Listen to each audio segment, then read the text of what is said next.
E aí, turma, como é que vão vocês? Tudo bem? Gente, vamos dar continuidade ao nosso assunto de dilatação térmica. Professor Caetano, seja bem-vindo a mais uma aula de física. E o assunto que nós estamos vendo, que nós vamos ver agora nesse momento, é dilatação volumétrica.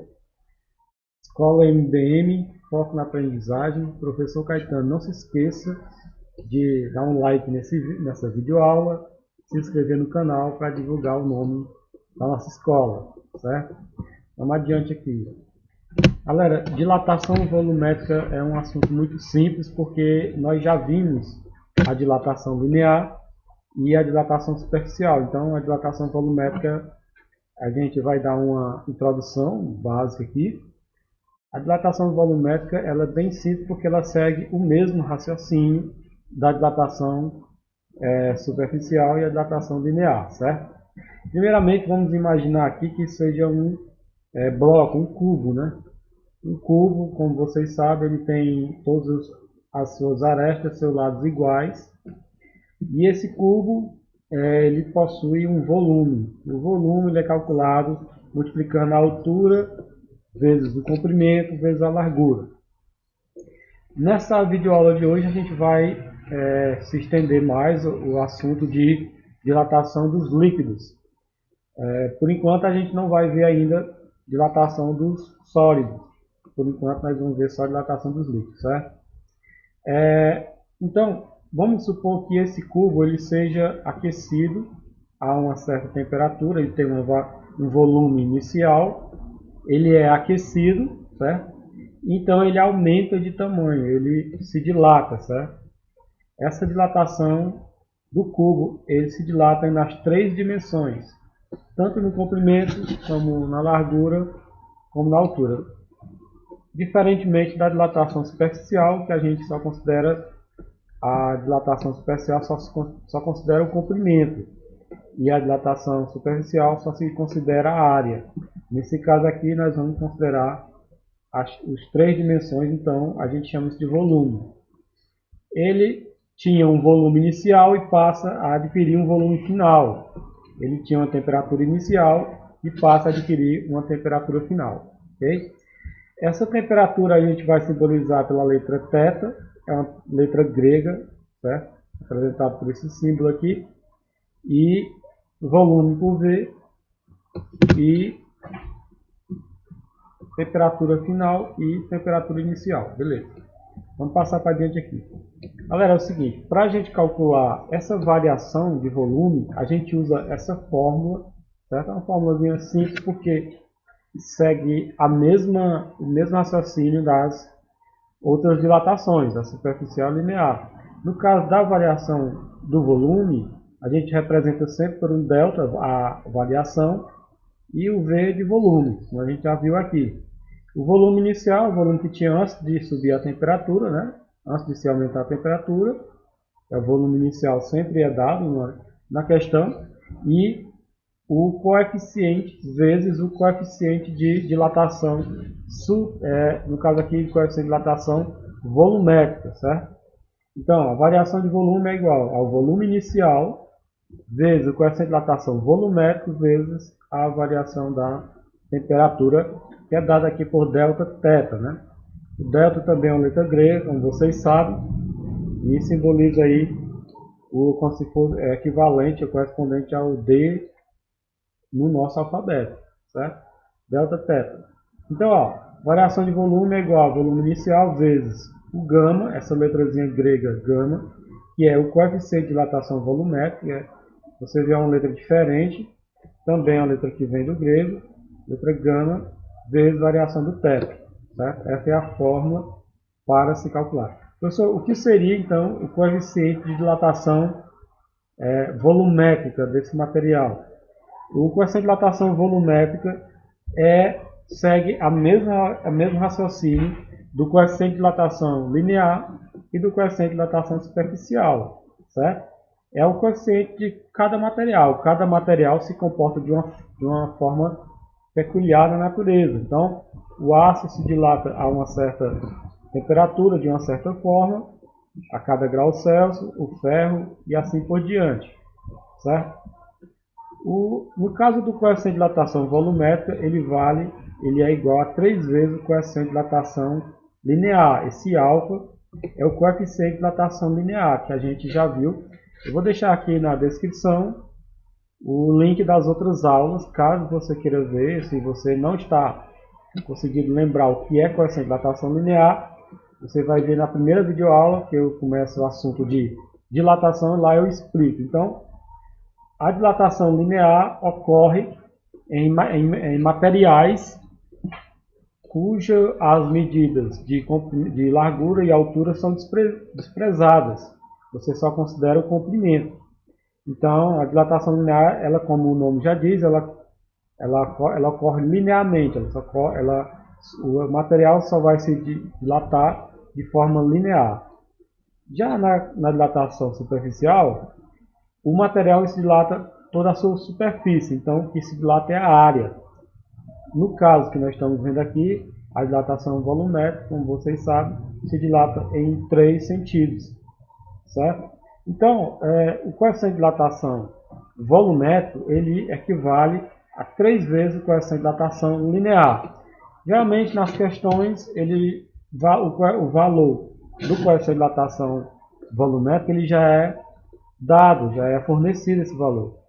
Mas se por acaso na questão for fornecido o valor da dilatação linear, você multiplica por 3 e você tem o valor do coeficiente de dilatação volumétrico, certo? Então, primeiro nós temos a variação do volume desse cubo aqui, que ele sofreu uma variação de temperatura, então ele variou as suas dimensões, ó, tanto altura, largura. Então esse cubo ele tinha esse tamanho, passou esse tamanho final, e aqui nós temos a variação do seu volume, né, dá para ver. Mas também pode acontecer, a gente pode também calcular o volume final que esse cubo, no caso aqui esse corpo de forma de cubo, ele adquire depois de uma certa temperatura. Esse volume final ele é considerado todo o volume completo, o volume cheio dele, né? Aqui não é considerado só a variação, mas o volume todo. Essa fórmula aqui, ela me dá apenas a variação, certo? Já essa fórmula que nós estamos vendo agora é quando interessa saber qual é o valor do volume final desse sólido, certo? Ela também é fácil de calcular. Você tem que ter o valor inicial do volume, o volume inicial, né? O valor do volume inicial desse cubo, vezes, aí abre o parênteses, 1 mais o valor do gama, né? Ou do coeficiente de dilatação volumétrica, vezes a variação de temperatura. Lembrando que variação de temperatura é temperatura final menos temperatura inicial, certo? Então, aplicando essa fórmula, fica bem simples de você encontrar o valor do volume final. Volume inicial vezes, aí aparece 1 mais o gama, ou coeficiente de dilatação volumétrica, vezes a variação de temperatura, certo? Essa é a forma do volume final. Vamos ver aqui como é que seria a aplicação dessa forma. Então vamos ver aqui no caso da dilatação, certo? A variação, vamos calcular primeiramente a variação do volume. Temos aqui, por exemplo, ó, o tanque de gasolina de um carro com capacidade de 60 litros é completamente cheio a uma temperatura de 10 graus centígrados, né? O carro é deixado no estacionamento, onde a temperatura é de 30 graus Celsius. Então, quando o tanque é cheio, a gasolina estava a uma temperatura de 10 graus. Depois que o carro é deixado no estacionamento, a temperatura da gasolina passa a 30 graus. O estacionamento é o lugar mais quente, né? Então, aqueceu aí a temperatura da gasolina, subiu a temperatura da gasolina. Sendo que o coeficiente de dilatação volumétrica da gasolina é 1,1 vezes 10 a menos 3, no caso do líquido, né?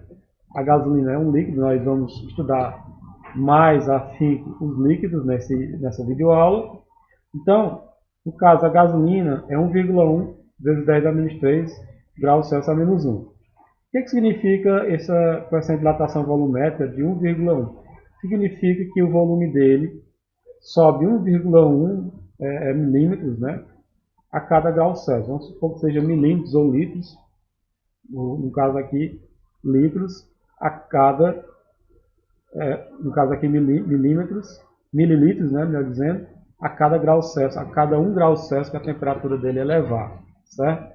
Então, é fácil de compreender esse sentido aí. Considerando esse período de variação do volume do tanque, qual é a quantidade de gasolina derramada? Depois que a gasolina da moto ela eleva a temperatura, ela se dilatou e derramou, certo? Ela transbordou e foi derramada. Então a questão quer saber qual é a quantidade de gasolina que foi derramada. Então, beleza. Primeiro nós vamos pegar os dados da questão. Volume inicial de gasolina 60 litros, temperatura inicial da gasolina era 10, depois a temperatura final passou para 30 e o coeficiente de dilatação volumétrica da gasolina 1,1 vezes 10 a menos 3, certo? Para calcular a variação do volume dessa gasolina, nós vamos usar essa fórmula, né? Variação do volume é igual ao volume inicial vezes coeficiente de dilatação volumétrica vezes a variação da temperatura, que é a temperatura final menos a temperatura inicial. O volume inicial da gasolina era 60 litros, o coeficiente a gente já viu ali, que é 1,1 vezes 10 a menos 3. E a variação passou de 10 para 30, então é 30 menos 10. 30 menos 10 dá 20. Então, 60 vezes 1,1 aqui, gente, dá 66. E 30 menos 10 dá 20, certo? Então, o que acontece? 66 vezes 20 dá 1.320, certo? Vezes 10 dá menos 3. Pronto. Agora eu vou aplicar aqui a vírgula, que ela vai voltar para a esquerda 3 casas. A vírgula está bem aqui, ela vai voltar 1, 2, 3. Então fica 1,320 litros. Quer dizer, derramou aí 1 litro e 300, pouco mais de 300 ml, 1 litro e 300 ml, 320 ml. E derramou do tanque da gasolina depois que ela foi aquecida, depois que ela foi exposta ao sol, né? Continuando aqui, a gente vai ver essa outra questão aqui, ó. Você tem 3 litros de água a 30 graus Celsius. Foram colocados em uma panela de ferro e aquecidos até atingir a temperatura final de 90 graus Celsius. Desconsiderando a dilatação sofrida pela panela, calcule o volume da água após o aquecimento, sabendo que o coeficiente de dilatação volumétrica da água é 1,3 vezes 10 a menos 4 graus centígrados. Então, como é que calcula? Primeiro ele quer saber calcule o volume da água após o aquecimento, né? Calcule o volume da água após o aquecimento. O volume da água após o aquecimento é o volume final. Então, ele quer saber qual é o volume final da água. Ele não quer saber quanto que dilatou de água. A questão quer saber qual é o volume final da água após ela ter sido aquecida. Os dados da questão eram 3 litros de água, 3 litros de água, a temperatura inicial da água é 30, a final 90 e o coeficiente 1,3 vezes 10 a menos 4. A forma que nós vamos usar é essa aqui, a forma do volume final da água. Então o volume inicial da água é 3, o C1 aqui é da fórmula, né? Mais que da fórmula. O valor do coeficiente de dilatação volumétrica é 1,3 vezes 10 a menos 4 e a variação de temperatura é de 30 para 90, então fica 90 menos 30. Então aqui, repetindo aqui tudo, 90 menos 30 dá 60. Eu repeti tudo aqui e apenas calculei aqui 90 menos 30, que dá 60. Agora, nós vamos multiplicar 60 vezes 1,3, que dá 78, certo? Então, 78, fecha parênteses. Nós ainda não resolvemos tudo que está dentro do parênteses. Por que eu estou resolvendo primeiro o que está no parênteses, né? Para depois resolver o que está fora. Esse 3 está multiplicando todo mundo que está dentro do parênteses. Então eu resolvo primeiro o que está dentro do parênteses. Então eu resolvo 60 vezes 1,3 dá 78. Então fica 1 mais 78 vezes 10 a menos 4. Pronto. Agora, para resolver isso aqui, gente, eu não posso somar 1 com 78, porque ele está multiplicando 10 a menos 4. Então, o que é que eu posso fazer? Eu vou pegar o 3 e multiplicar aqui, na distributiva aqui, tanto por 1 mais por 78. Eu vou multiplicar o 3 por 1 e por 78. Aí, o 3 a 10 menos 3, o 10 a menos 4 vai ser repetido porque ele está multiplicando 78. Então, vamos lá. 3 vezes 1, 3. Esse mais aqui é esse aqui. E 3 vezes 78 dá 284 vezes 10 a menos 4. Então, todo esse número aqui é repetido. Só o 78 que é multiplicado por 3 aqui, certo? Que dá 234. Agora que eu tenho 3 mais 234 vezes 10 a menos 4, eu não posso somar o 3 com 234. Eu tenho que resolver esse problema da vírgula aqui, que está multiplicado a 10 a menos 4. Então eu vou pegar 234 e vou andar uma vírgula 10 casas à esquerda. 1, 2, 3 casas. 1, 2, 3, 4 casas. Beleza. Então, andou 4 casas, ficou isso aqui. 3 mais 0,0284 dá 3,0284 litros. Então, esse é o volume final da água depois que ela foi aquecida a 90 graus Celsius, certo? Então você vê que as questões são bem fáceis, né? É possível de fazer, simples, um exercício para a gente iniciar os estudos de dilatação. Nós iniciamos com o estudo de dilatação dos líquidos, né? E podemos, porventura, no futuro, a gente produzir mais uma videoaula com a dilatação dos sólidos. Gente, não esqueça de dar o like na videoaula. O exercício está aqui na descrição do canal, né? Para vocês acessarem. Ou também eu vou disponibilizar no aplicativo do Google Sala de Aula, que nós já baixamos e muitos alunos já têm acesso. Ou também eu vou disponibilizar a videoaula e o exercício no grupo de WhatsApp, que já foi previamente formado pelos alunos do segundo ano. Certo? Valeu, fé em Deus. Se inscreva no meu canal, dê um like e vamos para cima. Quarentena não é férias, Escola MBM, Professor Caetano. Até a próxima.